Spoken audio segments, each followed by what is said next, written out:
Quinto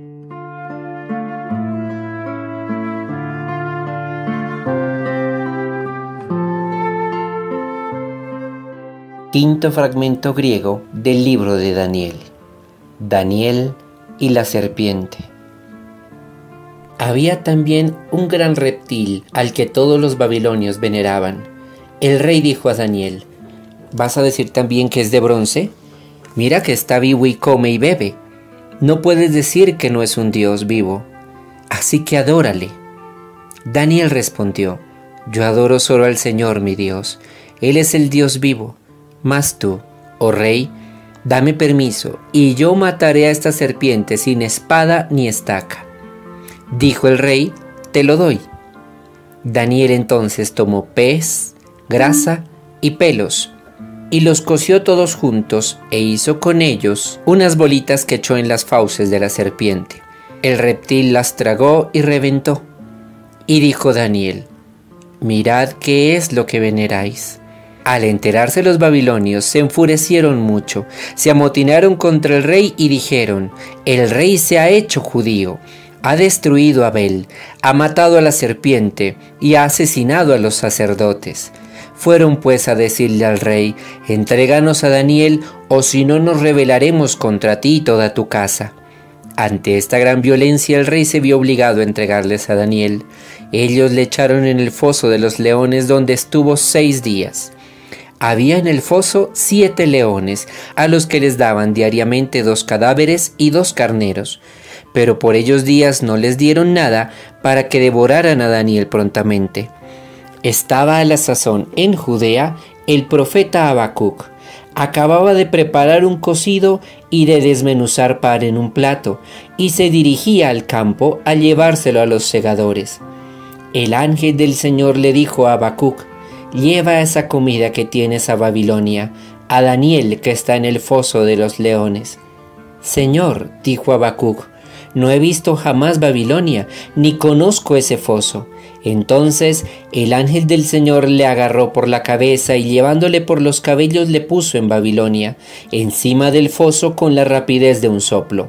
Habacuc gritó: Daniel, Daniel, toma la comida que el Señor te ha enviado. Y dijo Daniel: te has acordado de mí, Dios mío, y no has abandonado a los que te aman. Y Daniel se levantó y se puso a comer, mientras el ángel de Dios volvía a llevar al instante a Habacuc a su lugar. El día 7 vino el rey a llorar a Daniel. Se acercó al foso y miró, y he aquí que Daniel estaba allí sentado. Entonces exclamó: grande eres, Señor Dios de Daniel, y no hay otro Dios fuera de ti.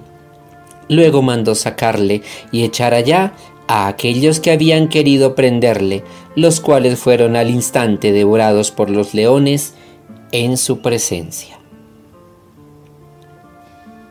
Del libro de Daniel, capítulo 14, versículos 23 al 42, que solo está en las Biblias de orientación romana u ortodoxa.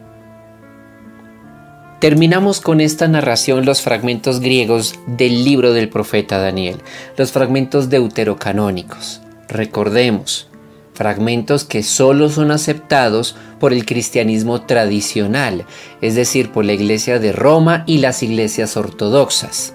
El cristianismo reformado, que en ciencias sociales se conoce como protestante, solo acepta los textos protocanónicos. Es decir, textos que fueron escritos originalmente en hebreo, hablamos del Antiguo Testamento, ¿no? Y en Tierra Santa, mientras que los deuterocanónicos fueron escritos desde el principio en griego y al parecer muchos de ellos fuera de Tierra Santa. Hemos abordado estos textos deuterocanónicos porque, si somos honestos, para 2/3 de los cristianos del planeta, esos libros y estos fragmentos son divinamente revelados. Los hemos, sin embargo, abordado a la luz de las Sagradas Escrituras para, a la luz del contexto bíblico general, juzgar qué aceptamos de estos fragmentos y qué, muy respetuosamente, distanciamos de nosotros. En este último fragmento aparece la historia de este reptil al que veneraban los habitantes de Babilonia. No se sabe si era un cocodrilo, si era de pronto una especie de varano, si era de pronto una pitón. Solo se sabe que era un reptil. En algunas traducciones dice dragón, en otras dice serpiente. Pues para no pelear nosotros nos quedamos con el concepto de reptil. Cualquiera de los tres, bien un cocodrilo, bien una pitón o bien un gran lagarto varano, perfectamente podrían encontrarse en las riberas del Tigris y del Éufrates, y en las zonas inundables de vegetación densa de sus orillas, teniendo en cuenta su ubicación geográfica. Si nos damos cuenta, este último fragmento griego le agrega un detalle que el texto hebreo no le había puesto a la situación de Daniel en el foso de los leones. Acá en el fragmento griego hasta nos dice el número de leones que había e introduce un personaje que viene bajo perfil, podríamos decir, a la sombra de los profetas Jeremías, Ezequiel y Daniel, y es el profeta Habacuc, cuyo ministerio empezó, se cree, unos pocos años antes del de Jeremías. Y si este fragmento nos trae algo históricamente cierto, sugeriría el texto que el profeta Habacuc sobrevivió al exilio, según lo que leímos hoy.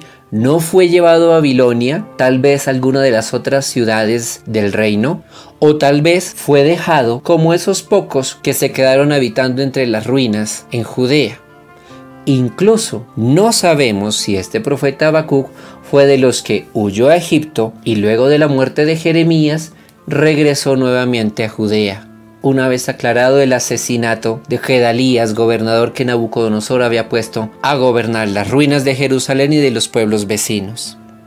Junto a Habacuc también encontraremos al profeta Nahum, contemporáneo suyo, y que, opacados por las grandes figuras de Jeremías, Ezequiel y Daniel, pareciera que pasan desapercibidos, pero que obviamente tendremos nosotros en cuenta en las próximas reflexiones. Sobre este quinto fragmento griego del profeta Daniel que hoy leímos, ¿cuál es la idea principal? No es la especie exacta del reptil que veneraban los babilonios, ni el número de los leones en el foso, ni la historicidad de la existencia todavía, ya en la madurez casi vejez de Daniel, del profeta Habacuc. La idea principal es: Dios no olvida a los que a él se aferran. Según la historia que leímos hoy, busca ayuda en alguien muy distante para socorrer a Daniel, que durante 7 días estuvo en el foso de los leones, y a quien durante esos 7 días, a pesar de no haber comido días antes, los leones no devoraron. Si nos ponemos nosotros en el lugar de Habacuc, tal cual como lo menciona aquí este fragmento griego, ¿sería bueno o no ser usados por Dios para prestar algún consuelo al que pasa necesidad? ¿Estaríamos dispuestos como Habacuc para servir de instrumento consolador a los justos que pasan sufrimiento? ¿Cuántos Danieles que sufren a nuestro alrededor claman que nos convirtamos como Habacuc en instrumentos de consuelo, de ayuda, de apoyo, de auxilio? Geográficamente, Habacuc estaba demasiado lejos de Babilonia. Ni siquiera sabía dónde estaba la ciudad de Babilonia, nos dice el texto. Sin embargo, Dios reparó esas dificultades y lo llevó. Cuando estamos dispuestos a servir como instrumento en las manos de Dios, cualquier dificultad que haya a nuestro alrededor, Dios la solventará. Solo una cosa necesita Dios de nosotros para usarnos como instrumento suyo: estar absoluta y totalmente disponibles para Él. Esto implica, obviamente, un estilo de vida en santidad, en devoción y en seguimiento, pero también una actitud de disponibilidad, de prontitud, de presteza para servir en las manos de Dios. Pidámosle hoy al Señor que, así como en este fragmento usó a Habacuc como instrumento suyo de consolación y auxilio, nos utilice a nosotros como instrumentos de gracia y bendición para los que nos rodean, y que así como Habacuc estuvo dispuesto a servirle a Dios, así también nosotros estemos dispuestos para servir en manos de Dios como vasijas en manos del alfarero. Que el gloriosísimo nombre de Cristo sea pronunciado por sobre todos nosotros. Amén.